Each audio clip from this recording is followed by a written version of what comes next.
Hi, James here, Gaming Central PH. Today, we will be unboxing and reviewing a special controller from NYXI, which is the NYXI Warrior. Inside the box, we have the NYXI Warrior controller, we have the manuals, and a pamphlet. The true goodies are actually inside the accessories pack, and they have a lot. This is the adapter that we're gonna use to connect this dongle to your PC, Wii U, or Gamecube console. The included Type-C cable is also braided. Here's the replacement ring and the joystick. And here's the back paddle replacement. I know you're all waiting for the controller, so here it is. Ta-da! Presenting the NYXI Wizard. It looks and feels premium. That's something that I can guarantee. The buttons are also very clicky. They're using optical switches for the face buttons. They're using Hall Effect triggers and Hall Effect joysticks. D-pad that they're using is in circular mode, which is I really like. Back paddles are also very responsive and they're placed in a location wherein you won't accidentally press them. You also have an option to shorten the trigger press if you want to, which is a feature that we can normally see in an Xbox Elite controller. These buttons actually sound like mechanical keys. Nice. It's also very easy to connect, especially to Nintendo Switch. The number one thing that I really love about the NYXI Warrior is the D-pad. It's one of the best in the market. Shoulder button sounds and feels like a mechanical key. You also have an option to shorten the response time of the trigger button. It also has gyro support and turbo function. Thanks to its Hall effect sensor, you're rest assured that you won't be experiencing stick drift ever again. There are only limited controller that has HD rumble, like the one found in the Nintendo official Pro controller. This one has it. Let's go ahead now and test the NYXI Warrior to different Nintendo Switch games. Let's try it first in Hyrule Warriors. So one thing that you have to consider when buying a GameCube style controller is that you have to be familiarized with the face button. So it's really different from regular controller because it's a GameCube controller. But after an hour or two, I'm pretty sure that you will get used to it. There's also a low-key RGB on the face buttons. So if you're gonna be playing in dark spots, you can still see the buttons. You have an option as well to use two programmable back buttons and a turbo function at the back of the NYXI Warrior, which you can cover up with a case just in case you don't need that feature.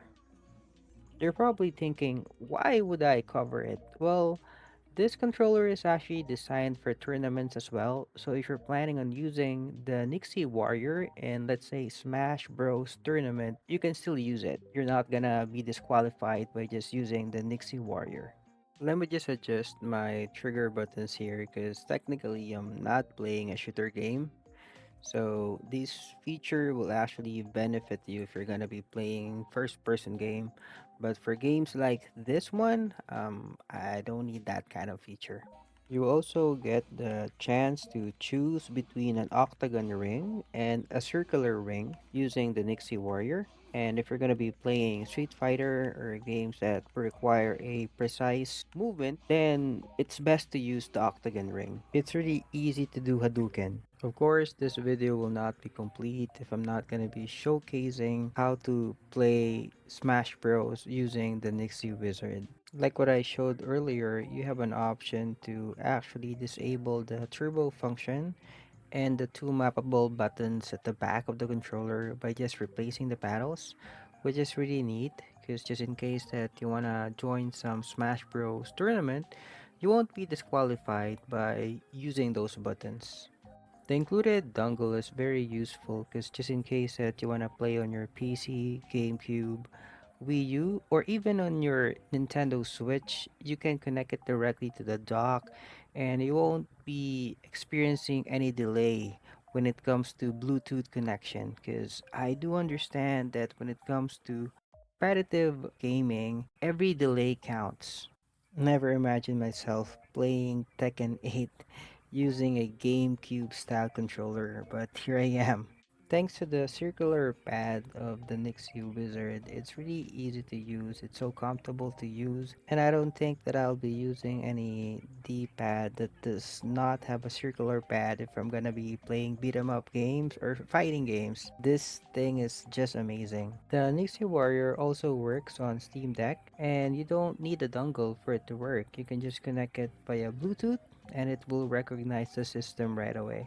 It's also nice that it is compatible to iOS and Android devices, so just in case that you're more on mobile gaming than console gaming, that's alright. You can just simply use this controller. I also want to point out that the HD rumble of the NYXI Warrior is really nice. It's also almost the same as the Nintendo Switch Pro controller, so I can understand why they call it HD rumble. If you're gonna be playing a game that requires just pressing one button, this is the best controller for you.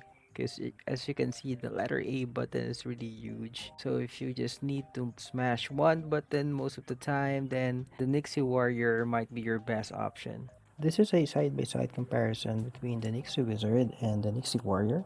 NYXI Warrior is truly the upgraded version between the two. They have almost the same packaging, but we're getting a lot of freebies if you're gonna go with the NYXI Warrior. One downside of the NYXI Warrior is that you cannot connect it directly to your Nintendo Switch, so it cannot act like a Joy-Con. Good thing we have this wireless dongle that enables us to connect the NYXI Warrior to various gaming devices like Wii, GameCube, PC, and of course Nintendo Switch. Unlike the NYXI Wizard, the Warrior has the small joystick, which is very similar to the original GameCube controller. The braided cable that came with it is actually a good upgrade as well, making the new package for the NYXI Warrior a more premium choice. But for me, the best feature that the NYXI Warrior has is the D-pad. I'm not saying that the Wizard's D-pad is bad, it's just that if I have an option to choose between a regular D-pad and a circular D-pad, I'll go with the circular D-pad every day. The idea of disabling the turbo function and the mappable buttons are actually a good touch, though I don't see myself doing that. If you're gonna check the back part of both controllers, you will see there the big difference in the upgrades that they made on the NYXI Wizard. Good thing you only need one USB cable to charge the Pro Controller version. If you're interested in purchasing the NYXI Wizard, I will be leaving my personal link on the description box of the video so that you can get a 10% discount. Thanks for watching and please don't forget to subscribe.